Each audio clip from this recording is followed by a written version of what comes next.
नमस्कार साथियों, इतिहास के अध्याय में आपका स्वागत, अभिनंदन।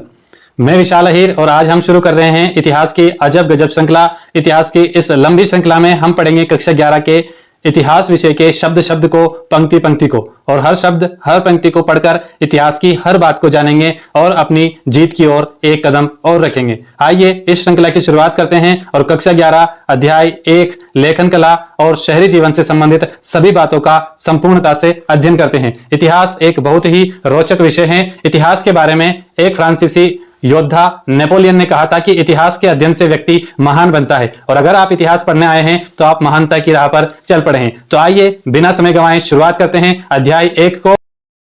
और अध्याय 1 बहुत ही रोचक है। इसमें हम पढ़ेंगे मेसोपोटामिया सभ्यता के बारे में। मेसोपोटामिया नाम सुनकर आपको थोड़ा अजब गजब जरूर लगा होगा। मेसोपोटामिया दो शब्दों से मिलकर बना है, मेसोस और पोटेमोस। मेसोस का अर्थ होता है मध्य में और पोटेमोस का अर्थ होता है बीच का भाग या नदियां। मेसोस यानी कि मध्य और पोटेमोस का अर्थ होता है नदियां, यानी कि मेसोपोटामिया का अर्थ होता है दो नदियों के बीच की भूमि। यहां पर कौन सी दो नदियों की आखिर बात हो रही है, तो वो दो नदियां हैं दजला और फरात। ये नाम आप दिमाग में बिठा लीजिए। इस पूरे अध्याय में इनका नाम कई बार आएगा। दजला और फरात नदियों के बीच में कौन सी सभ्यता विकसित हुई थी, तो मेसोपोटामिया की सभ्यता विकसित हुई थी। मेसोस का अर्थ क्या होता है मध्य, और पोटेमोस का अर्थ क्या होता है नदी। ये बात आप ध्यान रखिए। आगे चलते हैं। मेसोपोटामिया दजला और फरात नदियों के बीच की उपजाऊ भूमि हुआ करती थी किसी जमाने में। हम जो बात कर रहे हैं ये 1 2 साल 10 साल 100 साल 1000 साल पुरानी बात नहीं कर रहे हैं। हम कई हजारों साल पहले की बात कर रहे हैं। लगभग आज से 5000 साल पुरानी हम यहां पर बातें करेंगे। कई बातें तो उससे भी और पुरानी है। और उस जमाने में कैसी संस्कृति रही थी, कौन उनका परिवेश कैसा था, वो लोग कैसे रहते थे, उनके बारे में एक एक बात हम जानेंगे। बहुत ही रोचक पाठ है ये, इससे आप जुड़े रहिए।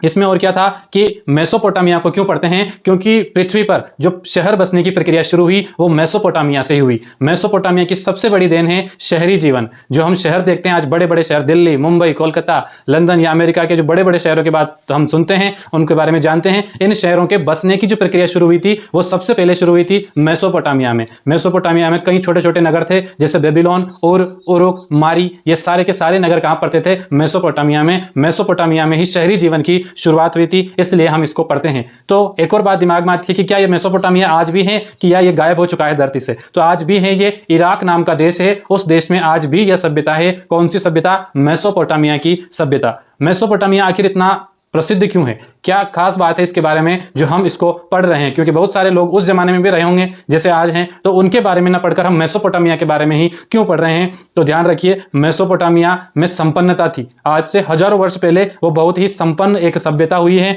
वहां शहरी जीवन की शुरुआत हुई थी, समृद्ध था। और एक और खास बात, उनका गणित और उनकी खगोल विद्या, उन्होंने ऐसी ऐसी कैलकुलेशन, ऐसी ऐसी गणनाएं हजारों साल पहले कर ली थी जो आज भी हम नहीं कर पाते हैं। आज हम जो कैलेंडर देखते हैं, एक साल में 12 महीने, एक महीने में 4 सप्ते, एक सप्ते में 7 दिन, ये सारी गणना, एक दिन में 24 घंटे, ये सारा कैलकुलेशन उन्होंने आज से हजारों साल पहले ही कर लिया था। इसलिए हम मेसोपोटामिया को पढ़ते हैं। आज हम या जो छोटे बहुत सारे कुछ ऐसे लोग हैं जो एक दिन में कितने घंटे होते हैं ये बात आज भी नहीं बता पाते, इतनी टेक्नोलॉजी के बाद उन्होंने उस समय ही ये बात बता दी थी। इसलिए हम मेसोपोटामिया सभ्यता को पढ़ते हैं। और अब क्या ध्यान रखना है, वो बोलते कैसे से, जैसे आज हम हिंदी बोलते हैं, कुछ मकारिन बोलते हैं, इंडोनेशियन बोलते हैं, यूरोपियन लोग अंग्रेजी बोलते हैं, तो मेसोपोटामिया के लोग कौन सी भाषा बोलते थे, तो मेसोपोटामिया के लोग शुरू में अपनी पहली भाषा बोलते थे सुमेरिया। वो सुमेरियन भाषा का प्रयोग करते थे। मोस्ट इंपोर्टेंट बात है, आप इसको ध्यान रखिए, मेसोपोटामिया के लोग शुरुआती समय में कौन सी भाषा बोलते थे, तो इसका सही उत्तर होगा सुमेरियन भाषा वो बोला करते थे। बाद में 2400 बीसी के तक,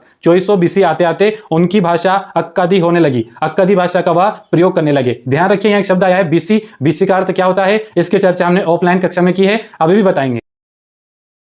तो जो हम इस प्रकरण में अब चर्चा कर रहे हैं मेसोपोटामिया की भाषा की, पहली भाषा की बात करिए अपन ने सुमेरियन भाषा। 2400 बीसी आते आते वहां की भाषा अक्कदी होने लगी, अक्कदी वो भाषा बोलने लगे। एक शब्द जो यहाँ आया है बीसी, बीसी का अर्थ क्या होता है, तो बीसी शब्द का अर्थ होता है बिफोर क्राइस्ट, यानी कि ईसा पूर्व जो हम लिखते हैं। ऑफलाइन कक्षा में हमने इसके बारे में चर्चा की है, इसके बारे में एक आध वीडियो और बनाकर डाल देंगे। ईसा पूर्व और ईस्वी में क्या अंतर होता है। ईसा पूर्व में वो घटनाएं आती है जो ईसा के जन्म से पहले की घटनाएं, सामान्यतः 0 से पहले की शुरुआत मानी जाती है। जैसे यहाँ 2400 बीसी लिखा है, तो इसका मतलब है कि आज क्या चल रहा है 2024, तो 2024 में आप 2400 जोड़ लीजिए, यानी कि लगभग 4444 साल या 4424 साल पहले की ये बात है। तब उनकी भाषा कौन सी हो चुकी थी, अक्कदी भाषा उनकी हो चुकी थी। बाद में 2400 से 1400 बीसी तक आते आते उनकी भाषा पर अरामिक भाषा भाषा का प्रभाव दिखाई देने लगा। यानी कि सुमेरियन भाषा सबसे पहले आई, फिर अक्कदी भाषा आई, और फिर कौन सी भाषा आ गई, तो वो थी अरामैक भाषा। अरामैक जो भाषा थी वो बहुत कुछ हिब्रू से मिलती जुलती थी, हिब्रू भी एक भाषा है, तो उस भाषा से वो मिलती जुलती थी। तो हमने मेसोपोटामिया की भाषाओं के बारे में बात करी। अब हम चलते हैं मेसोपोटामिया की भौगोलिक स्थिति के बारे में। क्या इसकी लोकेशन थी, हमने अभी चर्चा करी थी, 2 नदियों के बीच की भूमि है। कौन सी 2 नदियां, दजला और फरात। अब मेसोपोटामिया में कौन कौन से उस जमाने के प्रसिद्ध शहर हुआ करते थे, तो वो शहर थे बेबीलोन, उरुक और मारी। ये उस समय के सबसे प्रसिद्ध नगर थे जो मेसोपोटामिया में बसे हुए थे। यह मेसोपोटामिया आज कहाँ है, हमने चर्चा कर ली। यह है आज के इराक देश में पड़ता है। इराक अभी भी भौगोलिक विविधताओं से भरा पड़ा हुआ देश है। विविधता मतलब जहां अलग अलग प्रकार की चीजें पाई जाती है, ऐसा विविधता वाला देश है, जैसे अपना भारत भी विविधताओं का देश है। एक और बात जो ध्यान रखनी है, यहाँ जो शहर बसे थे मेसोपोटामिया में, वो शहर मेसोपोटामिया के दक्षिणी भाग में बसे थे। 4 भाग होते हैं किसी भी देश की, अगर लोकेशन को अपन बांटे तो उत्तर, दक्षिण, पूर्व और पश्चिम होता है। फिर अपन उनको कोणों के हिसाब से बांटते हैं, जैसे उत्तर पश्चिम, उत्तर दक्षिण, ऐसे अपन उनको बांटते जाते हैं। तो जो दक्षिणी भाग है मेसोपोटामिया का, वहां पर शहर बसने की शुरुआत हुई थी। तो दक्षिणी भाग को सुमेर और अक्कद कहा जाता था, शायद इसलिए ही उनकी भाषाएं सुमेर और अक्कदी पड़ी होगी। बाद में इस देश के ऊपर बेबीलोन शहर का प्रभाव बढ़ने लगता है और धीरे धीरे इसको बेबीलोनिया कहा जाने लगा। कौन से शहर का प्रभाव बढ़ा, बेबीलोन का, तो इसे क्या कहा जाने लगा, बेबीलोनिया कहा जाने लगा। इसी के साथ इसके उत्तरी भाग को, जिस पर असीरियाई ने कब्जा कर लिया था, उसे सीरिया असीरिया कहा जाने लगा। असीरियाई लोगों ने कब्जा किया, इसलिए उसको क्या कहा जाने लगा, असीरिया उसको कहा जाने लगा। मेसोपोटामिया की सभ्यता में उरुक और मारी नाम के शहर बहुत ही प्रसिद्ध थे। अब हम एक एक करके इसके चारों भागों की बात करेंगे, उत्तरी भाग की, पूर्वी भाग की, पश्चिमी, दक्षिण, इन सारे महत्वपूर्ण भागों की बात करेंगे जहां से प्रश्न बनते हैं। सबसे पहले हम शुरुआत करते हैं पूर्वोत्तर भाग से। पूर्वोत्तर भाग कैसे थे, तो ये हरे भरे मैदान यहाँ हुआ करते थे। हरे भरे मैदान थे, चारों ओर पेड़ों से ढके हुए थे, स्वच्छ झरने पानी के यहाँ बहा करते थे, और यहाँ पर जंगली फूल खूब लगते थे। जंगली फूल यहाँ, सुंदर जंगली फूल यहाँ लगा करते थे। और यहाँ जो फसलें हैं वो अच्छी होती थी, क्योंकि यहाँ पानी पर्याप्त मात्रा में गिरता था, इसलिए यहाँ पर फसलें अच्छी होती थी। आज से लगभग मान लीजिए 7,000 से 6,000 ईसा पूर्व यहाँ खेती शुरू हो चुकी थी। 6,000 7,000 ईसा पूर्व का मतलब है आज से 9,000 साल पहले ही वो लोग खेती करने लग चुके थे। शायद इसलिए ही वो इतने संपन्न लोग रहे हों। अब हम बात करते हैं इसके उत्तरी भाग की। उत्तरी भाग में जो भूमि थी वो ऊंची थी, और ऊंची भूमि में वहां घास के मैदान थे। स्टेपी घास के मैदान का एक प्रकार है। अलग अलग प्रकार के घास के मैदान होते हैं, जिसमें से एक प्रकार है स्टेपी प्रकार के घास के मैदान, और यह मेसोपोटामिया के उत्तरी भाग में पाए जाते थे। यह बात आपको ध्यान रखनी है। जैसे मेसोपोटामिया के पूर्वोत्तर वाले भाग की बात करी, वहां खेती शुरू हो चुकी थी 7,000 से 6,000 ईसा पूर्व। यह बात आपको ध्यान रह गई होगी। वहां पानी के झरने थे, फूल अच्छे थे, हरे भरे पेड़ थे, हरा भरा मैदान था। इसके अलावा जब अपन उत्तरी भाग में जब हम पहुंचे, तो वहां पर क्या, स्टेपी घास के मैदान थे, और पशुपालन उनकी आजीविका का प्रमुख साधन था। पशुओं का पालन करते थे, और सर्दियों की वर्षा के बाद वहां चारा उगाता था, इसलिए उनके पशुओं का काम भी उससे चल जाता था। अब उत्तरी भाग के बाद हम बात करते हैं पूर्वी भाग के बारे में। पूर्वी भाग में दजला और उसकी सहायक नदियां ईरान की तरफ जाने के लिए परिवहन का अच्छा रास्ता था। ध्यान रखिए, यहां से जो महत्वपूर्ण प्रश्न बन रहा है वह है ईरान की ओर जाने के लिए कौन सी नदी को पार करना पड़ता था। आपके विकल्प रहेंगे दजला, बी विकल्प रहेगा फरात, सी विकल्प रहेगा दोनों, और डी विकल्प रहेगा दोनों नहीं। तो सही उत्तर क्या होगा यहाँ पर, दजला। यानी कि ईरान की तरफ जाने के लिए कौन सी नदी को पार करना पड़ता था, तो वो है दजला। और ये किस भाग में पड़ती है, तो पूर्वी भाग में पड़ती है। यानी कि मेसोपोटामिया के पूर्वी भाग में कौन सा देश स्थित है, तो वो था ईरान। और ईरान तक जाने के लिए कौन सी नदी पार करनी पड़ रही है, दजला। अब चलते हैं दक्षिणी भाग में। दक्षिणी भाग वही दक्षिणी भाग है जहां पर रेगिस्तान है, भूमि यहाँ की उपजाऊ है। और एक और बात, यहीं पर सबसे पहले लेखन प्रणाली की शुरुआत हुई थी। लिखने की जो बातें हैं वो सबसे पहले शुरू हुई थी दक्षिणी भाग में, और यहीं से नगरों का उद्भव भी हुआ था, नगर भी बनने लगे थे। कौन से भाग में सबसे पहले नगर बने, उत्तर, दक्षिण, पूर्वी, पश्चिम, तो मेसोपोटामिया के दक्षिणी भाग में। अब हम जानेंगे मेसोपोटामिया सभ्यता के बारे में जानकारी के स्रोत कौन कौन से हैं। आज हम 2024 में बैठकर कैसे उस सभ्यता के बारे में जान सकते हैं, तो कुछ चीजें हैं, जैसे उस समय की मूर्तियों के बारे में देखते हैं। मूर्तियां देखेंगे, उनकी कार्बन डेटिंग करेंगे, और हम पता लगाएंगे कि ये कितने साल पुरानी है। क्या ये उस दौर की है जिसकी बात हम मेसोपोटामिया के संबंध में कर रहे हैं, तो वैसे पता लगा लेंगे। मूर्तियां हैं, फिर आभूषण है, उस समय के गहने मिले होंगे, उससे हम अंदाजा लगा सकते हैं कि वो सभ्यता कैसी थी। अगर आभूषण अच्छे मिले हैं, अच्छी धातुओं के हैं, तो हम ये मान सकते हैं कि वो एक संपन्न समृद्ध सभ्यता थी। फिर उस समय की इमारतें कैसी थी, यानी कि छोटे घर थे या बड़े घर थे, इससे अंदाजा लगा सकते हैं कि वहाँ एकल परिवार रहा करता था कि संयुक्त परिवार रहा करता था। वहाँ की कब्रों के बारे में, जब हम वहाँ की कब्रों को खोदेंगे, उनसे पता चलेगा, तो हम पता लगा सकते हैं, जैसे कि कई कब्रों में मृतक शरीर के साथ साथ गहने भी दफनाए गए थे। तो इससे हम ये पता लगा सकते हैं कि जैसे जिसके साथ सोने, चांदी या अन्य धातुओं के गहने हैं, तो वो कब्र किसी अमीर व्यक्ति की रही होगी। और जिस कब्र में केवल मृतक शरीर रखा हो या छोटे मोटे गहने रखे हो तो हम अंदाजा लगा सकते हैं कि किसी गरीब व्यक्ति का शरीर या शव रहा होगा। इस प्रकार हम पता लगा सकते हैं। और कौन कौन से साधन हैं? औजार से हम पता लगा सकते हैं कि यह सभ्यता शांति प्रिय थी या लड़ाकू थी। अगर हथियार मिलते हैं तो स्वाभाविक सी बात है कि वो लड़ाकू लोग रहे होंगे, और हथियार नहीं मिलते हैं तो हम पता लगा सकते हैं कि वो शांति प्रिय लोग रहे होंगे। आगे एक और बिंदु आता है मुद्रा। अगर वहां मुद्रा अधिक मात्रा में मिलती है तो 2-3 बातों का साफ साफ अंदाजा लग जाता है। जैसे कि मुद्रा मिली है, इसका मतलब या तो ये कोई व्यापारिक केंद्र रहा होगा, या किसी बैंक वाला शहर रहा होगा, इस शहर में कोई बैंक रही होगी, या किसी राजा का महल रहा होगा यहाँ आसपास, इसलिए यहाँ पर इतनी मुद्राएं हैं, इतना पैसा है। तो मुद्राओं से भी हम उस सभ्यता के बारे में समूची जानकारी प्राप्त कर सकते हैं। एक और बात यहाँ मिली है, मिट्टी की पट्टिकाएं। आज की तरह उस जमाने में भले ही कागज प्रयुक्त ना होता हो, आज की तरह टेक्नोलॉजी ना रही हो, लेकिन जब उन लोगों ने लिखना शुरू किया तो उन्होंने मिट्टी की बड़ी बड़ी पट्टियां बनाई, और वो मिट्टी जब गीली रहती थी तो उस पर वो हाथ से ही कुछ लिखा करते थे। आज हम भी जानते हैं, जो लोग ग्रामीण प्रदेश से आते हैं वहां पर गीली मिट्टी को हम एक बोर्ड के आकार में बदल देते हैं। छोटे बच्चे जब खेलते हैं और उस पर कुछ लिखते हैं, बाद में उसको सुखा लेते हैं और उसको कहीं रख देते हैं खेलने की दृष्टि से। ऐसा ही मेसोपोटामिया सभ्यता में हुआ। उन लोगों ने गीली मिट्टी की पट्टियां बनाई और उस पर अपना हिसाब किताब को लिखने लगे तथा उसको सुखा लेते थे और अपने पास संरक्षित उसको रख लेते थे। एक और चीज, मंदिर यहाँ की आस्थाओं का केंद्र रहा हो या ना रहा हो वो अलग विषय है, पर यहाँ के जितने शहर हुए हैं वो सब मंदिर के इर्द गिर्द बने हैं। यानी कि मंदिर यहाँ का मूल था, मंदिर यहाँ की जड़ थी, उसके इर्द गिर्द ही यहाँ के शहरों का विकास हुआ है। यानी कि बाद में मंदिर का आकार भी बढ़ने लगा, तो जैसे जैसे मंदिर का आकार बढ़ने लगा शहर भी उसके आसपास उतना ही फलने फूलने लगा। तो इतनी बातें हमने जानी मेसोपोटामिया की जानकारी के बारे में। अगर आपकी परीक्षा में प्रश्न आता है, अगर आप कक्षा 11वीं के ही हैं या किसी पीएससी तक के एग्जाम की तैयारी कर रहे हैं और पूछे कि मेसोपोटामिया सभ्यता के बारे में जानकारी के प्रमुख स्रोत क्या क्या हैं, तो आप सीधा सीधा लिखोगे मूर्तियां हैं, आभूषण हैं, इमारतें हैं, कब्रें हैं, और क्या क्या है, औजार हैं, मुद्राएं हैं, मिट्टी की पट्टिकाएं हैं और मंदिर हैं। इतनी सारी बातें आप उसमें लिख सकते हो। अब चलेंगे हम कृषि व्यवस्था की ओर। मेसोपोटामिया की कृषि व्यवस्था के बारे में हम बात करेंगे। हम इतिहास को क्रम वाइज क्रम पढ़ रहे हैं आगे, इसीलिए आप भी एक बात और ध्यान रखिए। जो लोग पानी से नहाते हैं वो केवल लिबास बदलते हैं, अपने कपड़े बदल सकते हैं, लेकिन जो लोग पसीने से नहाते हैं, मेहनत से नहाते हैं, मेहनत करते हैं, वो लोग एक दिन इतिहास बदलते हैं। और इतिहास को बदलने के लिए पहले उस इतिहास को जानना पड़ेगा। ऐसे ही हम इस श्रृंखला को अब आगे बढ़ाते हैं, कृषि व्यवस्था के बारे में बात करते हैं। मेसोपोटामिया की जब हमने बात करी, उसकी भौगोलिक क्षेत्रों को जब हमने पढ़ा तो हमने पढ़ा कि मेसोपोटामिया के दक्षिणी भाग में खेती शुरू हो चुकी थी। तो दक्षिणी भाग में खेती हुई थी और वो खेती भूमि बहुत उपजाऊ थी। हालांकि उसके कुछ कुछ क्षेत्र में रेगिस्तान भी हुआ करता था।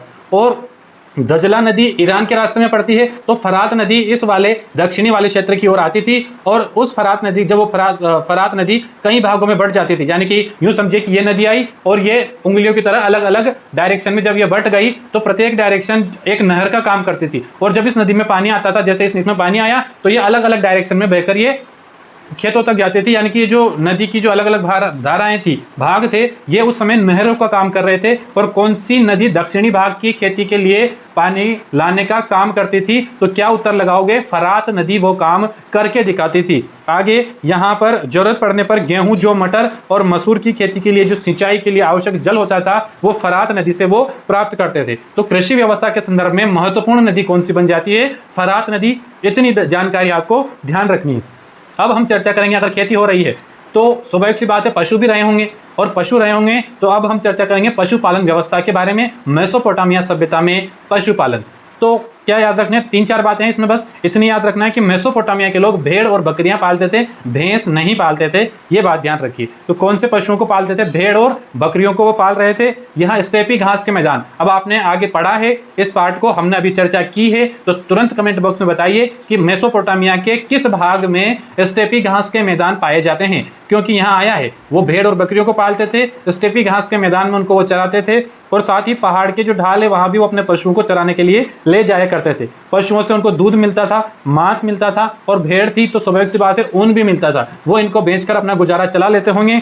और गर्मी में इस वाले क्षेत्र में खजूर के जो पेड़ थे उनसे खूब फल उनको मिलते थे। साथ ही ये लोग मछलियां भी पकड़ते थे, क्योंकि नदी थी तो मछलियां पकड़ते थे और उनको बेचा भी करते होंगे। यानी कि दूध, मांस, ऊन के अलावा मछलियां बेचकर भी वो पैसे कमाते होंगे और अपनी आजीविका को वो चलाते होंगे। अब हमने इतनी सारी चीज़ें पढ़ी, तो वो मछलियाँ बेच रहे हैं, वो मांस बेच रहे हैं, ऊन बेच रहे हैं, दूध बेच रहे हैं, तो इनका हिसाब किताब तो रखना होता था ना उनको। तो हिसाब किताब कैसे रखे? तो हिसाब किताब रखने के लिए उन्होंने लेखन कला की शुरुआत की, लिखना उन्होंने सीख लिया। तो अब हम पढ़ते हैं लेखन कला का विकास, यानी कि मेसोपोटामिया में लेखन कला का विकास किस तरह से हुआ। तो पहली बात, यहाँ के लोग लेखन कला जानते थे। हमने पढ़ा है आगे कि वो मिट्टी की पट्टिकाओं पर लिखते थे और उनको लिखने के बाद उनको वो सुखा देते थे ताकि जो लिखा है वो परमानेंट उस पर छपा रहे। तो वो लोग लिखने की कला से परिचित थे, इतना अपन को ध्यान रखना है। ध्वनि के लिए किलाक्षर, कीलाकार चिन्ह का वो प्रयोग करते थे। कोई आकृति रही हो उस आकृति का वो प्रयोग करते थे ध्वनि के लिए, और अलग अलग ध्वनियों के लिए अलग अलग चिन्ह होते थे। स्वाभाविक सी बात है, कौन सी बड़ी बात है, आज भी तो है। हम अ बोलने के लिए अ लिखते हैं, आ बोलने के लिए आ लिखते हैं, ई बोलने के लिए ई लिखते हैं, ऊ बोलने के लिए ऊ लिखते हैं। तो अलग अलग आवाज़ के हिसाब से अलग अलग चिन्ह वो काम में लेते थे। ये अपनी हिंदी भाषा में है, ये उनकी भाषा में भी था। तो अलग अलग आवाज़ के हिसाब से अलग अलग चिन्हों का वो प्रयोग करते थे। लेखन का इस्तेमाल हिसाब किताब रखने के लिए वो किया करते थे। आ गई वो बात, क्योंकि वो पशु पाल रहे हैं, वो सामान बेच रहे हैं, वो खेती कर रहे हैं, तो उसका हिसाब रखना स्वाभाविक बात बन जाती है। और उसके हिसाब रखने के लिए उन्होंने लेखन कला सीखी, और उसका जो मिट्टी की पट्टिकाएं हैं उनका उपयोग किसके लिए कर रहे हैं, वो अपना हिसाब किताब रखने के लिए। आगे एक और बात यहाँ आती है, वो शब्दकोश बनाने में भी इसका काम लेते हैं। शब्दकोश को आजकल डिक्शनरी बोलते हैं, अंग्रेजी तुम ज़्यादा जानते हो, हिंदी कम जानते हो। शब्दकोश यानी कि डिक्शनरी उस जमाने में उन्होंने डेवलप कर ली थी, विकसित कर ली थी। आगे भूमि के हस्तांतरण को कानूनी मान्यता प्रदान करते थे। कितनी बड़ी बात है, आज से हजारों साल पहले जो आप रजिस्ट्री करवाते हो जमीन की, वो प्रथा, वो रिवाज, वो कानून, वो नियम उन्होंने उतने साल पहले विकसित कर लिए थे। भूमि के हस्तांतरण की कानूनी मान्यता वो प्रदान करते थे। और क्या है, राजाओं के कार्यों का वर्णन करने के लिए भी इसका इस्तेमाल करते थे, प्रयोग करते थे। हमारे राजा ने क्या किया, फिर उसके बाद वाले राजा ने क्या किया, फिर उसके बाद राजा ने क्या किया। तो राजा के सारे कार्यों का ब्यौरा रखने के लिए, हिसाब किताब रखने के लिए भी वो इन मिट्टी की पट्टिकाओं का उपयोग करते थे। इतनी सारी बातें आपको मिट्टी की पट्टिकाओं के बारे में ध्यान रही हो। आगे चलते हैं, मेसोपोटामिया के लिपिकों को, लिपिक यानी कि लिखने वाले को सैकड़ों चिन्ह सीखने पड़ते थे, क्योंकि हर एक चीज के लिए अलग अलग चिन्ह था। चिन्ह यानी कि यूँ समझ लीजिए अक्षर, अपने यहाँ अ के लिए अलग है, आ के लिए अलग है, ई के लिए अलग है, ऊ के लिए अलग है, ऋषि के लिए अलग है। ऐसे ही उनके यहाँ भी हर चीज के लिए अलग अलग चिन्ह थे। तो एक जो लिपिक होता था, लिपिक यानी कि लिखने वाला, वो इतने सारे चिन्ह सीखता था। उसे गीली मिट्टी पट्टी पर उसके सूखने से पहले ही लिखना होता था। हाँ, अगर आपने मिट्टी की पट्टी बना ली है और आप लिखने में देरी करते हो तो पट्टी सूख जाएगी और सूखने के बाद उस पर लिख नहीं पाओगे। आपको गीली पट्टी के ऊपर ही लिखना पड़ता था, ये जरूरी था। लेखन कार्य के लिए बड़ी कुशलता की आवश्यकता थी, आज भी है। लिखना कोई आसान काम नहीं है, लिखना एक अपने आप में बहुत बड़ी उपलब्धि है। आगे मेसोपोटामिया में जो मिट्टी की पट्टिकाएं पाई गई हैं वो लगभग 3200 बीसी की हैं। बीसी यानी कि ईसा पूर्व की है। आज 2024 हैं, तुलना कर लीजिए, 3 4 5 यानी कि 5224 साल पुरानी वो पट्टिकाएं हैं। 5000 साल पहले ही लिख लिया उन्होंने, वो इतने विकसित लोग थे। आगे इन पट्टिकाओं में बेलों, मछलियों, रोटियों आदि की लगभग 5000 सूचियाँ हैं। किसकी? बेलों की, मछलियों की, रोटियों की, इनकी कितनी सूचियाँ हैं? 5000 सूचियाँ उसमें इनको मिलती है।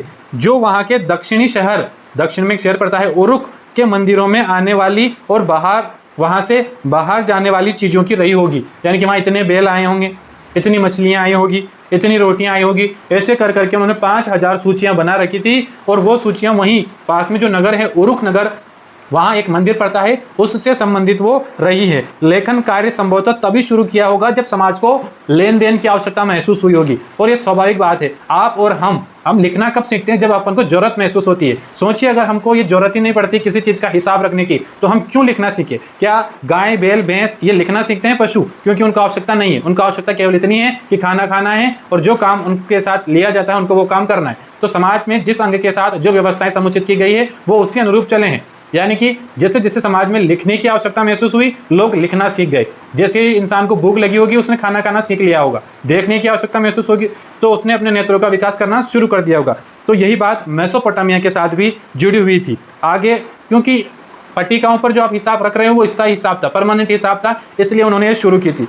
क्योंकि शहरी जीवन में लेन देन अलग अलग समय में होते थे, इसलिए इसके विकास हुआ था। ऐसे में इसका हिसाब रखना बेहद जरूरी बन जाता था। यहाँ के लोग लेखन के लिए गीली मिट्टी की पट्टिकाओं को काम में लेते थे, बाद में उसको सुखा देते थे। लगभग 2600 बीसी के आसपास वर्ण किलाकार हो चुके थे। इस समय की भाषा सुमेरियन थी और अंत में यहाँ का शब्दकोश, डिक्शनरी भी बना ली गई थी। इसके बाद अब हम चर्चा करते हैं मेसोपोटामिया की काल गणना के बारे में। उनकी कैलकुलेशन के बारे में, उनकी गणित के बारे में, क्या इस बारे में वो कितना जानते थे, ये हम जानने की कोशिश करते हैं। पहली बात जो ध्यान रखिए, मेसोपोटामिया की दुनिया को सबसे बड़ी देन है उनकी कालगणना और गणित की विद्वत्तापूर्ण परंपरा। उनकी कालगणना जो उन्होंने समय को बांटा है जिस रूप में, वो दुनिया को उनकी सबसे बड़ी देन है। किस प्रकार उन्होंने समय को बांटा, तो पृथ्वी के चारों ओर चंद्रमा की परिक्रमा के अनुसार। ये बात महत्वपूर्ण है, ध्यान रखिए, पृथ्वी के चारों ओर चंद्रमा घूमता है, उस ही अनुक्रम में उन्होंने समय को डिवाइड किया है, बांटा है। जैसे उन्होंने बांटा है कि एक साल में 12 महीने रहेंगे, जो आज हम 2024 में बैठकर ये कहते हैं एक साल में 12 महीने रहते हैं, स्वाभाविक सी बात है, सबको याद है, पर बांटा किसने, मेसोपोटामिया के लोगों ने। एक महीने में 4 सप्ताह रहेंगे, एक दिन में 24 घंटे और एक घंटे में 60 मिनट। सोचिए कितनी डीप कैलकुलेशन रही होगी उस जमाने में। आज ये बात आसान प्रतीत होती है क्योंकि टेक्नोलॉजी उतनी विकसित है, हमारे लिए बातें सामान्य हो चुकी है, पर आज से 5000 साल पहले के बारे में सोचिए कि उन्होंने किस हिसाब से, किस तरह इतनी गणनाएं कर ली होगी कि एक सप्ताह में 7 दिन रहेंगे, एक घंटे में 60 मिनट रहेंगे। इतनी कैलकुलेशन उस जमाने में बहुत बड़ी बात थी, जो आज भी हमारे जीवन का हिस्सा है। यह कालगणना किसकी देन है, मेसोपोटामिया सभ्यता के बारे में। 1800 बीसी में के आसपास एक पट्टिका मिली है, उस पट्टिका पर गुणा और भाग के सवाल, वर्ग और वर्गमूल, स्क्वायर के ये बातें आज से 1800 बीसी यानी कि 2000 साल या 1800 3800 साल पहले वो वर्गमूल निकाल रहे थे। भाई साहब, वो कितने विकसित लोग रहे होंगे उस जमाने में, ये आप अंदाजा लगा सकते हो। अब इतनी बातें जानने के बाद हम चलते हैं मेसोपोटामिया के बड़े बड़े शहरों में। बड़े बड़े शहरों के बारे में कुछ बातें और जानते हैं, बहुत ही रोचक हैं। जैसे मंदिर के चारों ओर वो शहर विकसित किए गए थे। मेसोपोटामिया के शहर किसके इर्द गिर्द बनते, मंदिरों के इर्द गिर्द वो बन रहे थे। व्यापार के केंद्र के रूप में उनको विकसित किया गया था। दूसरे प्रकार के जो शहर थे वो कोई व्यापारिक नगर था, जैसे अभी मुंबई है, व्यापार होता है तो व्यापारिक नगर, स्वाभाविक सी बात है। मंदिर के चारों ओर विकसित शहर, जैसे अपने अयोध्या जी है, वो मंदिर के इर्द गिर्द विकसित हुआ है, तो वो मंदिर संबंधित। एक और है शाही शहर, रॉयल सिटी, जैसे कोई शासकीय कार्य से संबंधित रहा हो, जैसे अपने आजकल की दिल्ली मान लीजिए आप। इस तरह अलग अलग प्रकार के वहाँ शहर विकसित हुए थे। शहरी जीवन की विशेषताओं के बारे में बात करते हैं कि आखिर उनका शहरी जीवन किस प्रकार का था, क्या क्या उनके शहरी जीवन की विशेषताएं थी। पहली बात करेंगे, शहरों में बड़ी संख्या में लोग रहते थे। जब किसी अर्थव्यवस्था में खाद्य उत्पादन के अलावा अन्य आर्थिक गतिविधियां विकसित होने लगती है, तब एक स्थान पर जनसंख्या बढ़ जाती है, और ये सही बात है। खाद्यान्न के लिए तो आपको ग्रामीण परिवेश में ही जाना पड़ेगा, चाहे आप कितने ही रॉयल व्यक्ति हो, क्योंकि खाद्यान्न का उत्पादन खेती से होता है, कृषि से होता है, और स्वाभाविक सी बात है कि कृषि फलती फूलती कहाँ है, ग्रामीण परिवेश में। तो आपको ये ध्यान रखना ही होगा। तो इस प्रकार जब लोग एक जगह बसने लगे तो कुछ कस्बों का निर्माण हुआ। कस्बे मतलब कि गांव से बड़ी जगह बाजार लगते हैं, लेकिन शहर से छोटा। कस्बा क्या होता है, गांव से थोड़ी बड़ी जगह होती है लेकिन शहर से छोटी, उसे कस्बा कहते हैं। वहां जाकर लोग जाने लगे क्योंकि वो उनके लिए फायदेमंद था, उनके जो आवश्यक वस्तुएं थी उनको वहां से वो मिल जाती थी, इसलिए वो वहां जाना उनके लिए फायदेमंद रहा। क्योंकि शहरी अर्थव्यवस्था में खाद्यान्न के अलावा, खाने पीने की चीजों के अलावा व्यापार, उत्पादन और अन्य सेवाओं की महत्वपूर्ण भूमिका थी। क्योंकि हिसाब किताब के लिए शायद उस समय बैंकिंग की व्यवस्था हो चुकी हो या किसी अन्य उद्योग जो वहां लग चुके हो, तो काम के लिए भी लोग वहां जाते थे। हालांकि खाद्यान्न के लिए उनको गांव में ही आना पड़ता था, लेकिन काम और उद्योगों में काम के लिए या बैंकिंग व्यवस्था के लिए या व्यापारिक गतिविधियों के लिए उनको शायद ही कस्बों या शहरों की ओर जाना पड़ा हो। नगर के लोग आत्मनिर्भर नहीं थे और नहीं रह सकते हैं, क्योंकि वहां खाद्यान्न की गतिविधियों का अभाव था। खाने की चीजें जब तक नहीं होगी, लोग आत्मनिर्भर नहीं हो सकते हैं। उन्हें नगर या गांव के अन्य लोगों द्वारा उत्पन्न वस्तुओं या दी जाने वाली सेवाओं के ऊपर निर्भर रहना पड़ता था। सोचिए, अगर गांव का व्यक्ति शहर में जाकर अपना अनाज नहीं बेचे तो वो क्या खाएंगे। अगर वो गांव वाला एक सामान्य व्यक्ति शहर में जाकर सब्जियां ना बेचे तो शहरों में क्या होगा। इसलिए कहा गया है कि वो शहरी लोग आत्मनिर्भर नहीं थे। आज के शहरी लोग भी नहीं हैं आत्मनिर्भर। तो यदि गांव की संपदा शहरों तक ना जाए तो शहरी लोग गांव में आएंगे ही। ये उस समय की भी बात थी और आज की भी ये बात है। अब संक्षिप्त में इनके बारे में जानते हैं। 4 बातें, जैसे शहरी जीवन में लोगों को सुविधाएं उपलब्ध थी, सुविधाएं थी लेकिन आत्मनिर्भर नहीं थे। यह श्रम विभाजन था। हाँ, श्रम विभाजन का मतलब होता है काम का अलग अलग ढंग से बंटवारा। कोई व्यक्ति का क्या काम करेगा उसके हिसाब से अलग अलग काम को बांट देना श्रम विभाजन कहलाता है। विभिन्न कार्यों से जुड़े लोग आपस में लेन देन के माध्यम से जुड़ जाते थे और शहरी जीवन में लोग अक्सर अन्य लोगों पर निर्भर रहते थे, आज भी रहते हैं। ये बात ध्यान रखिए, आज भी शहरी लोग अन्य लोगों पर निर्भर हैं। आगे की बात करेंगे, शहरों में माल की आवाजाही। यहाँ माल किस प्रकार से आता जाता था उसकी आवाजाही को अब सुनते हैं, जानते हैं। चलिए, मेसोपोटामिया के खाद्य संसाधन चाहे कितने भी समृद्ध हो, लेकिन वहाँ लेकिन वहाँ ध्यान रखिए खनिज संसाधनों का अभाव था, खाद्यान्न संपन्न थे, क्योंकि मेसोपोटामिया का जो दक्षिणी भाग है वहाँ खेती की जाती थी अच्छे ढंग से, इसलिए खेती में तो वो संपन्न थे, लेकिन खनिजों के मामले में वो गरीब थे। तो मेसोपोटामिया में किसका अभाव था? खनिजों का अभाव था। दक्षिण के अधिकांश भागों में औजार, मोहरे, आभूषण बनाने के लिए पत्थरों तक की कमी थी। सोचिए, पत्थर की कमी थी उन लोगों के पास उस समय, क्योंकि दक्षिणी भाग खेती के लिए अच्छा था, लेकिन अगर औजार बनाना हो तो पत्थर नहीं थे उनके पास, मोहरे बनाना हो, आभूषण भी वो पत्थर के बना लेते अगर उनको पत्थर समय पर मिल जाता था। तो दक्षिणी भाग में पत्थर तक उन लोगों को नहीं मिलते थे। आज हमारे पास खूब पत्थर मिल जाते हैं अपन को। अगर आपको हथियार ना मिले, बंदूक ना मिले, तो आप अपनी सुरक्षा पत्थरों से भी कर सकते हैं, करते ही हैं लोग पत्थर को फेंक कर। आगे और बातें जानिए। इराकी खजूर और पोपलार के पेड़ों की लकड़ी गाड़ियाँ, पहिए या नाव बनाने के लिए कोई खास अच्छी नहीं थी। पोपलार की लकड़ी है या इराक के जो खजूर हैं उनसे जो लकड़ी मिलती है उनसे आप उतनी अच्छी चीज़ें, उतनी क्वालिटी की चीज़ें नहीं बना सकते हैं। इसके लिए फिर इन लोगों को अपने आसपास के सभ्यताओं, अपने आसपास के देशों के लोगों से संपर्क बनाना पड़ा हो, और इस क्रम में फिर व्यापार की शुरुआत हुई हो, क्योंकि आवश्यकता आविष्कार की जननी है। हमने पढ़ा अगर भूख लगी है तो वो खाना खाना सीखेगा। जैसे उन्होंने जैसे ही व्यापार शुरू किया, लेन देन की जब व्यवस्थाएं उन्होंने शुरू की, तो उनको लिखने के लिए अपनी लिपि की आवश्यकता पड़ी, और जहां उसको लिख सके उसके लिए उनको पट्टिकाओं की आवश्यकता पड़ी, तो उन्होंने मिट्टी की पट्टिकाएं बनाई। अब यहाँ उनको किसकी आवश्यकता है? अपनी आवश्यकता पूरी करनी है। औजार बनाने के लिए, आभूषण बनाने के लिए चीज़ें चाहिए, नावें बनाने के लिए, पहिया बनाने के लिए लकड़ियाँ चाहिए। तो इसके लिए वो कहाँ जाएंगे? अपने पड़ोसियों के पास। तो उस जमाने में जब वो व्यापार के लिए अपने भारत भी आया करते थे, और अपने भारत में उसी समय एक सभ्यता फल फूल रही थी जिसका नाम था सिंधु घाटी सभ्यता, जिसे आज हम पढ़ते हैं इतिहास की काल गणना में। उसका समय है 2350 ईसा पूर्व से 1750 ईसा पूर्व। उस जमाने में ये मेसोपोटामिया वाले लोग अपने भारत आते थे और यहाँ से कीमती लकड़ियाँ और जो सामान उनकी आवश्यकता के थे वो खरीद कर ले जाते थे। इसलिए मेसोपोटामिया के लेखों में अपनी सिंधु सभ्यता को मेलुहा लिखा गया है। ध्यान रखिए, यह प्रश्न पूछा जाए कि सिंधु घाटी सभ्यता के लिए मेसोपोटामिया के लेखों में कौन से शब्द का प्रयोग किया गया है, तो आप उत्तर दोगे मेलुहा। मेलुहा शब्द का उसमें प्रयोग किया गया है। आगे और क्या बातें हैं? तो इसलिए मेसोपोटामिया के लोग लकड़ी, तांबा, रांगा, चांदी, सोना, इस प्रकार विभिन्न प्रकार के पत्थरों को पाने के लिए तुर्की, ईरान और खाड़ी पार के देशों में जाते थे। वहां व्यापार करके उन चीज़ों को वो अपने यहाँ पर लाते थे। इसके लिए वे अपना कपड़ा और कृषि के उत्पाद काफ़ी मात्रा में बेचते थे, क्योंकि कृषि अच्छी होती थी। तो ये वहाँ कृषि से जो भी उनके पास उत्पादित हो रहा था उसको वो वहाँ जाकर बेचते और वहाँ से अन्य आवश्यक वस्तुएं वो खरीद कर लाते थे। व्यापार की जब आवश्यकता महसूस हुई तो स्वाभाविक सी बात है कि परिवहन भी विकसित हुए होंगे। तो हम पढ़ते हैं परिवहनों के बारे में। परिवहन में सबसे सस्ता साधन होता है जल संसाधन। जल मार्ग जो है वो सबसे सस्ता संसाधन है, परिवहन का साधन है। ध्यान रखिए, अनाज के बोरे से लदी हुई नावों को वो जिस ओर हवा चलती थी उस हवा का डायरेक्शन अपने नाव के साथ संतुलन बिठाकर उसी डायरेक्शन में वो व्यापार के लिए निकल जाते थे। इससे उनके खर्चा बच जाता था, तो वो जल मार्ग से अपना व्यापार करते थे। जबकि जानवरों से माल की ढुलाई करने पर जानवरों को चारा खिलाना पड़ता है, उनके साथ रहना पड़ता है, तो ये इन चीज़ों को बचाव के लिए वो जल मार्ग का उपयोग करते थे। मेसोपोटामिया की लहरें और प्राकृतिक जलधाराएं बस्तियों के बीच माल के परिवहन का एक अच्छा साधन थी। इतनी सी बातें ध्यान रखिए कि वो नाव से व्यापार करते थे, जल मार्ग से वो व्यापार करते थे अधिकांश। अब चलते हैं मंदिरों पर। मंदिर मेसोपोटामिया की जड़ रही है, मूल रहा है। मंदिर के इर्द गिर्द ही तो शहर विकसित हुए हैं। मेसोपोटामिया के प्रारंभिक मंदिर साधारण घरों की तरह थे।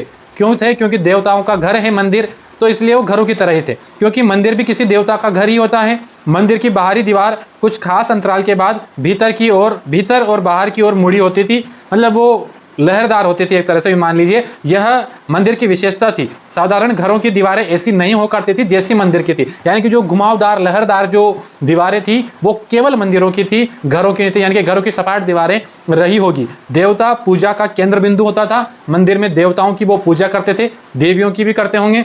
लोग देवी देवताओं के लिए अन्न, दही, मछली लाते थे और मंदिर में विभिन्न प्रकार के देवी देवताओं का निवास स्थान था। देखो, देवी देवताओं के लिए वो दूध, मछली, दही, अन्न ला रहे हैं, और इन्हीं की तो सूचियां उरुक नगर से मिली है। हमने आगे चर्चा की है अभी कि उरुक नगर से लगभग, उरुक नगर में जो मंदिर है उस मंदिर से लगभग 5000 सूचियां मिली हैं। और उन सूचियों में बेल, मछली, इन चीज़ों के बारे में जानकारी है। क्यों है? क्योंकि लोग मंदिरों में देवता के चढ़ाने के लिए मछलियाँ लाते थे, दूध लाते थे, दही लाते थे, इसलिए उनकी सूचियाँ वहाँ पर मिली है। अब अति महत्वपूर्ण बात ध्यान रखिए, वहाँ एक देवता थे उर। उर एक नगर का नाम भी है, उर एक देवता भी है। उर देवता थे, चंद्र देवता को वो कहते थे। उर कौन थे? तो आज के जो चंद्रदेव हैं उनको मेसोपोटामिया सभ्यता में उर देवता कहा गया है। तो ध्यान रखिए, उर किसका देवता था? तो उर चंद्र का देवता था। एक देवी की उपासना भी करते थे, देवी का नाम था इनाना। तो कौन सी देवी की वो उपासना करते थे? इनाना। और इनाना काय की देवी थी? तो इनाना प्रेम और युद्ध की देवी थी। इनाना काय की देवी थी? इनाना प्रेम और युद्ध की देवी थी। जबकि उर जो है वो चंद्र देवता थे, चंद्र के देवता थे। यह मंदिर ईंटों से बनाए जाते थे और यह समय के साथ बड़े होते गए, समय के अनुरूप मंदिर बड़े बड़े बनते गए। अपने यहाँ के देख लो, पहले के मंदिर और आज के मंदिरों की तुलना में जो मुख्य बड़े मंदिर बन रहे हैं उनको वास्तविक में अपने भव्य दिव्य रूप में बनाया जा रहा है। तो इतनी बातें ध्यान रखोगे मंदिर से संबंधित। अब चलते हैं शासन और शासन व्यवस्था की ओर। शासन व्यवस्था के बारे में जाने तो पहले एक राजा को जानते हैं कि गिलमेनिश नाम का एक राजा है। गिलमेनिश ने एन मरकर के कुछ समय बाद उरुक नगर पर शासन किया। तो यानी कि पहले ये एन मरकर शासन किया करता था। एन मरकर जब मर गया होगा, एन मरकर जब मर गया होगा तब राजा कौन बना था? गिलमेनिश। गिलमेनिश राजा बना और ये गिलमेनिश एक महानतम योद्धा हुआ था उस मेसोपोटामिया की सभ्यता में। इसने दूर दूर के क्षेत्रों को जीता, उसको अपने अधीन किया। एन मेनकर के मरने के बाद कौन राजा बनता है? गिलमेनिश। गिलमेनिश ने क्या किया था? दूर दूर के क्षेत्रों पर उसने कब्जा किया था। असीरियाई शासक, असीरिया का एक शासक था जिसका नाम था असुरबनिपल। क्या नाम था? असुरबनिपल। यानी कि दिखने में असुर जैसा ही रहा होगा, इसलिए इसका नाम भी क्या है? असुरबनिपल। असुरबनिपल ने बेबीलोनिया से मिट्टी की पट्टिकाएं मंगवाई थी और उनका एक पुस्तकालय स्थापित किया था। तो ध्यान रखिए, किस राजा ने बेबीलोनिया से मिट्टी की पट्टिकाएं मंगवाकर पुस्तकालय बनवाया था? और चार विकल्प दे दे, एनमेनकर, गिलमेनिश और एक और दे दे असुरबनिपाल। तो आपको लगाना है असुरबनिपाल। इसने कहां से मिट्टी की पट्टिकाएं मंगवाई थी? तो बेबीलोनिया से। बेबीलोनिया से क्या मंगवाया था? मिट्टी की पट्टिकाएं। और उसका क्या बनाया था? संग्रहालय या पुस्तकालय? तो पुस्तकालय। इतने सारे प्रश्न इस एक पंक्ति से बन जाते हैं। अब चलते हैं आगे। नेबोपोलाससर, कुछ अटपटा सा नाम है, ने 625 बीसी में ईसा पूर्व में यानी बेबीलोनिया को असीरियाई कब्जे से आज़ाद करवाया था। असीरिया का कब्जा रहा होगा इस बेबीलोनिया शहर पर, तो उसने इसको आज़ाद करवाया था। काल विभाजन को सिकंदर के उत्तराधिकारी द्वारा अपनाया गया था। इन्होंने जो ये समय बांटा है मेसोपोटामिया के लोगों ने इसको बाद में सिकंदर का कोई उत्तराधिकारी आया उसके परिवार में, उसने इस गणना को अपनाया था। उतनी महत्वपूर्ण ये बात नहीं है। इसके बाद रोम और इस्लाम की दुनिया में भी ये फैल चुका था। अपन आगे महत्वपूर्ण बिंदु पर बात करेंगे, पशु चारक क्षेत्र में एक व्यापारिक नगर। क्योंकि हमने देखा है मंदिर के चारों ओर विकसित हुआ नगर उरुक नगर था जिसकी बात करी, और व्यापारिक गतिविधियों के लिए प्रसिद्ध नगर जिसकी हम यहाँ बात करेंगे मारी नगर है वो, उसकी चर्चा करेंगे यहाँ पर अभी हम। तो देखते हैं 2000 ईसा पूर्व यानी कि आज से 4000 साल पहले, 2000 ईसा पूर्व का मतलब ये होता है क्योंकि 2000 साल आज के और 2000 उससे पहले के। तो 2000 ईसा पूर्व के बाद मारी नगर शाही राजधानी बना और खूब फला फूला। मारी नगर, क्योंकि कौन कौन से नगर है? बेबीलोनिया है, उर है, उरुक है और मारी है। यही तो नगर है मेसोपोटामिया के। मेसोपोटामिया में दो नदियां बहती है, दजला और फरात। तो ये जो मारी नगर है ये 2000 ईसा पूर्व में शाही राजधानी बन जाता है और खूब फल फूलता है और विकसित हो जाता है। मारी जो नगर है ये फरात नदी के पास स्थित है। तो स्वाभाविक सी बात है दक्षिण वाले इलाके में रहा होगा, क्योंकि फरात बहती कहाँ है? दक्षिण में। आपने पढ़ा है दक्षिण में जब ये कई धारा में बढ़ जाती है और इसकी जो धारा में पानी बहता है तो वो वहाँ के लोगों के लिए नहरों का काम करता है। दक्षिण में बहती है, दक्षिण में खेती भी होती है, दक्षिण में कुछ जगहों पर रेगिस्तान भी है। दक्षिण में ही सबसे पहले शहर बसे थे मेसोपोटामिया में। दक्षिण में सबसे पहले लिपि का आविष्कार हुआ था, लिपि में भी वो किलाक्षर लिखते थे। ये सारी बातें दक्षिण में है। और वहाँ से कौन सी नदी संबंधित है? फरात नदी। और ईरान जाने के लिए कौन सी नदी पार करनी पड़ती है? तो दजला नदी। ये भी अपन ने पढ़ा। तो दजला है और फरात नदी कहाँ है? तो ये दक्षिण में मारी नगर इसके पास में स्थित है। मारी नगर की एक और महत्वपूर्ण घटना है रोचक सी कि यहाँ किसान और पशुचारक दोनों पास पास रहते थे। अब आप इसको इस तरह समझिए कि किसान अपनी खेती करेगा, खेत में फसलें बोएगा, फसलें बड़ी होगी। पशुचारक अपने पशुओं को चराने के लिए कहाँ जाएगा? खेतों के आसपास ही जाएगा। तो कई बार होता था कि पशुचारक अपने पशुओं को जानबूझकर या गलती से छोड़ देते थे और वो पशु उन किसानों की फसलें बर्बाद करते थे। तो इसलिए कई बार किसान और पशुचारक के बीच में संघर्ष हुआ करता था, आपस में वो लड़ लिया करते थे। किसान कभी कभी पशुचारक को कूट देता था, पशुचारक किसानों को कूट देते थे। तो ये घटनाक्रम वहाँ चलता रहता था। कौन से शहर के पास में? मारी शहर के पास में, क्योंकि यहाँ कौन से दो समुदाय के लोग रहते थे? किसान और पशुचारक लोग रहते थे। आगे की बात ध्यान रखिए, इस प्रदेश का ज्यादातर भाग भेड़ बकरियों को चराने के लिए काम में लिया जाता था और बहुत कम भाग पर वो लोग खेती करते थे। आगे जब पशुचारक को अनाज या धातु के औजार की जरूरत रहती थी तो वो अपने पशुओं को और उनके पनीर, चमड़े और मांस को बेच देते थे। जब भी उनको किसी चीज़ की आवश्यकता लगती थी, या तो पशु को बेच देते थे, या मांस को बेचते, या उनके जो भी उत्पाद हैं उनको वो बेच देते थे। और कई बार ये किसान और पशु चारक आपस में लड़ लेते थे। जो गडरिये हुआ करते थे ये खाना बदोश थे। खाना बदोश का मतलब होता है खाने की तलाश में इधर उधर भटकने वाले थे, खाना बदोश ये हुआ करते थे। और कई बार जब इनकी पूर्ति नहीं होती थी तो ये किसानों के गाँव पर हमला कर देते थे। तो इतनी बातें और ध्यान रखिए। मारी नगर किस प्रकार का एक नगर था, तो ये व्यापारिक नगर है, ये बात भी आप ध्यान रखिए। जहां से होकर लकड़ी, तांबा, रांगा, मदिरा, तेल आदि अन्य किस्म का माल नाव के जरिए फरात नदी के माध्यम से तुर्की, सीरिया और लेबनान तक पहुंचाया जाता था। कहां? तुर्की, सीरिया, लेबनान। और वहां जाने के लिए कौन सी नदी सहारा है? फरात नदी। और ईरान जाने के लिए कौन सी नदी है? दजला नदी। फरात नदी किस नगर के पास से गुजरती है? मारी नगर के। मारी नगर में कौन कौन से समुदाय के लोग रहते हैं? किसान और पशुचारक। क्या उनमें संघर्ष होता है? तो हाँ, संघर्ष होता है। क्या गडरिये खाना बदोश हैं? तो हाँ, वो खाना बदोश हैं। क्या वो किसानों के गांवों को लूटते हैं? तो हाँ, वो किसानों के गांवों को लूटते हैं। इतनी बातें आप यहाँ से ध्यान रखिए। और क्या ध्यान रखना है मारी नगर में? तो मारी नगर व्यापार के बल पर खूब फला फूला, खूब विकसित हुआ। आगे मारी जो नगर हैं, यहाँ के जो राजा थे वो एमोराइट संप्रदाय के थे, एमोराइट समुदाय के थे। एमोराइट समुदाय, ध्यान रखिए कि मारी नगर के राजा किस समुदाय के थे? एमोराइट समुदाय के थे। इनकी पोशाक, इनके जो कपड़े हैं वहाँ के मूल निवासियों से थोड़ी अलग थी, क्योंकि मूल निवासियों का समुदाय संस्कृति कुछ अलग रही होगी और राजा कोई अलग समुदाय का था एमोराइट, तो उसके कपड़े थोड़े अलग थे। यहाँ मेसोपोटामिया के देवी देवताओं के आदर के साथ साथ स्टेपी क्षेत्र, स्टेपी घास के मैदान है, वहाँ एक देवता है, उन देवताओं का नाम है, उस देवता का नाम है डेगन। तो डेगन देवता का खूब सम्मान करते थे। इन्होंने डेगन देवता के लिए मारी नगर में एक मंदिर बनाया था। किसने? एमोराइट समुदाय के राजा ने डेगन देवता के लिए मारी नगर में एक मंदिर बनाया था। और ये डेगन देवता कहाँ के हैं? स्टेपी क्षेत्र के ये देवता हैं। अब हम इस पाठ के अंतिम पड़ाव पर हैं। अब हम पढ़ेंगे शहरी जीवन और सामाजिक व्यवस्था। उनका समाज कैसा था, उनकी सामाजिक व्यवस्थाएं किस प्रकार की थी। तो ध्यान रखिए, सामाजिक व्यवस्था के मामले में सामाजिक व्यवस्था में वर्ग का प्रादुर्भाव हो चुका था, यानी कि वो अलग अलग कैटेगरियों के हिसाब से रहते थे। शायद ऊंचा वर्ग, नीचा वर्ग, अमीर वर्ग, गरीब वर्ग, अलग अलग वर्गों में वो बढ़ चुके थे। धन दौलत का ज्यादातर हिस्सा समाज के एक छोटे हिस्से के पास ही था। आज भी वही बात है, आज भी धन समाज के एक छोटे हिस्से के पास ही है। बहुत कम लोगों के पास बहुत अधिक पैसा है, आज भी वही बात है। तो कोई ये अलग बात नहीं है उस सभ्यता की। उदाहरण है बहुमूल्य चीजें जैसे कि आभूषण, सोने के पात्र, सीपियां, गहने, लकड़ी के वाद्य यंत्र, यह सब काफी मात्रा में उर के राजाओं और रानियों की कब्रों और समाधियों में उनके साथ दफनाया जाता था। देखो, जीते जी तो उन्होंने अपने पास इतनी संपत्ति रखी है, लेकिन मरने के बाद जब उनको दफनाया गया तो उनके साथ उस समय भी इतना सारा धन दौलत रखा गया है। अब ये पता नहीं कि वो उसको कहाँ लेकर जाने वाले थे, लेकिन जब वो मरते थे तो उसके साथ वो इनको दफनाते थे, तो इतने धन दौलत रखते थे। इससे एक चीज का अंदाजा हो जाता है, अगर अभी वहां उत्खनन का कार्य होवे, जमीन को खोदा जाए और अंदर से कब्रें मिलें, तो अगर किसी कब्र में अधिक सोना धन दौलत मिला है तो स्वाभाविक सी बात है कि हमें पता लग जाएगा कि वो कब्र में जो वो व्यक्ति है जिसकी वहां से शरीर मिला है, शव मिला है, वो अमीर व्यक्ति है। और अगर किसी एक और वहां से कब्र मिले और उसमें केवल शरीर ही मिले तो हम अंदाजा लगा लेंगे कि यह किसी गरीब व्यक्ति की कब्र है। आगे चलते हैं, और क्या बातें थी। कानूनी दस्तावेजों से पता चलता है कि मेसोपोटामिया के समाज में एकल परिवार का प्रचलन था। लोग एकल परिवार में रहते थे, बड़े बड़े ज़्यादा परिवार नहीं होते थे। और एक शादीशुदा बेटा और उसके परिवार अक्सर अपने माता पिता के साथ ही रहते थे। पिता परिवार का मुखिया हुआ करता था, यानी कि पितृसत्तात्मक वो परिवार थे उस समय। और विवाह करने की इच्छा के बारे में घोषणा की जाती थी। कोई बताता था कि उसे विवाह करना है, तब फिर उसके यहाँ से वधु के माता पिता के वहाँ प्रस्ताव भेजा जाता था। फिर दोनों पक्ष बैठते थे और वर पक्ष के लोग वधु पक्ष को उपहार देते थे। वर पक्ष के लोग वधु पक्ष को उपहार देते थे। विवाह की रस्में जब पूरी हो जाती थी तब दोनों पक्ष के लोग आपस में उपहार दिया करते थे और इसके बाद वो साथ में भोजन करते और अंतिम रूप में वो मंदिर में जाते, जहाँ दोनों पक्ष के लोग मंदिर में चढ़ावा चढ़ाते थे। अभी की सभ्यता में भी तो कुछ इसी प्रकार के प्रचलन हैं, रीति रिवाज हैं, कुछ मिलते जुलते हैं, यानी कि मेसोपोटामिया की और हमारे रीति रिवाज अभी के बहुत कुछ मिलते जुलते हैं। अब बात करते हैं वहाँ के भवन कैसे थे, भवन निर्माण के बारे में। तो पूर्व नगर में जो टेढ़ी मेढ़ी गलियां हैं, सकरी गलियां हैं, हालांकि शहर बसे थे लेकिन उतने विकसित ये शहर नहीं थे। शहरों के मामले में बात करें तो अपनी हड़प्पा मोहनजोदड़ो की सभ्यता अव्वल नंबर पर है। इनके जैसे शहर इतिहास में नहीं बसे हैं।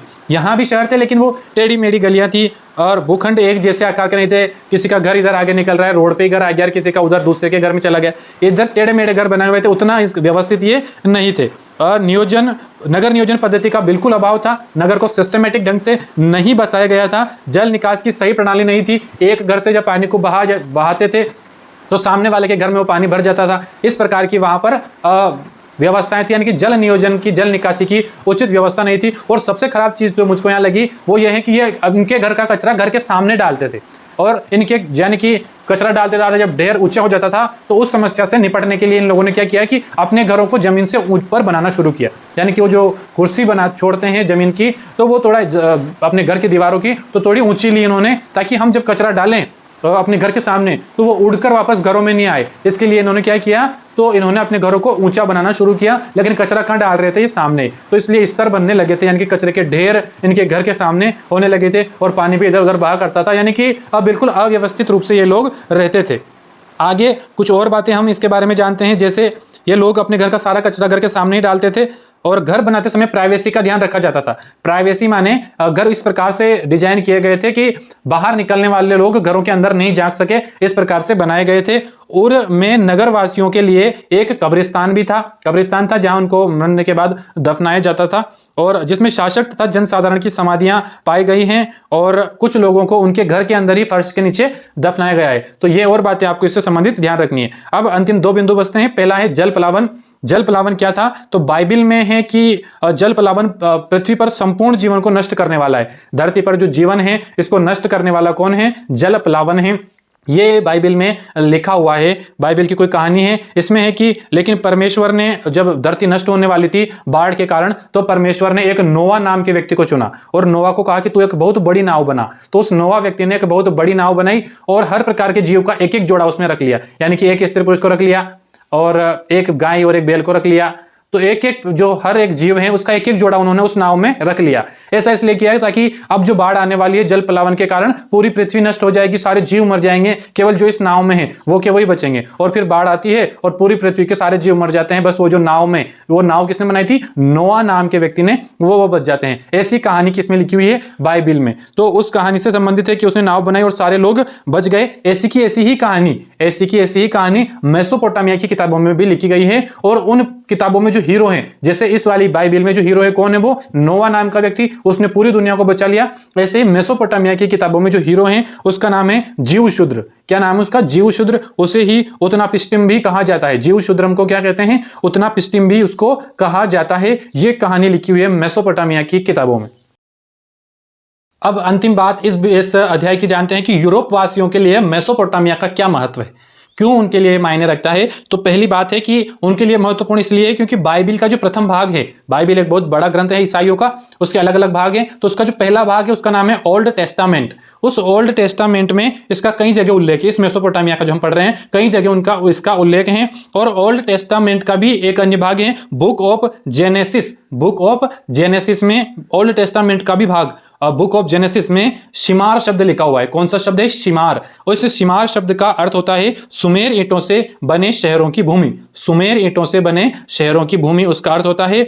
यानी कि इसका जोड़ तोड़ ये मेसोपोटामिया से लगा लेते हैं। इनका ऐसा कहना है कि ये जो मेसोपोटामिया है ये हमारे पूर्वजों की भूमि है, ऐसा वो मानते हैं यूरोपवासी। यूरोप के यात्री और विद्वान मेसोपोटामिया को एक तरह से अपने पूर्वजों की भूमि मानते हैं।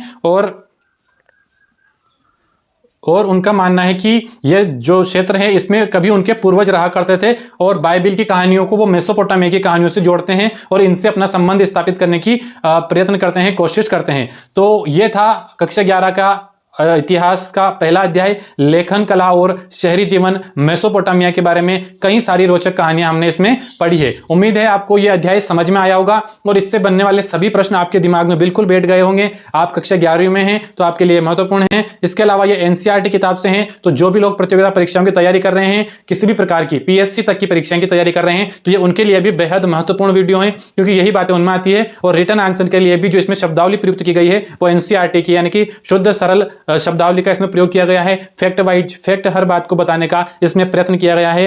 तो उम्मीद है, विश्वास है कि आपको समझ में आया होगा। अगर ये जानकारी आपको रोचक लगती है तो लाइक कर दीजिए, कमेंट कर दीजिए और इस चैनल को सब्सक्राइब करके हमारे साथ परमानेंट जुड़ जाइए। जय हिंद, जय भारत।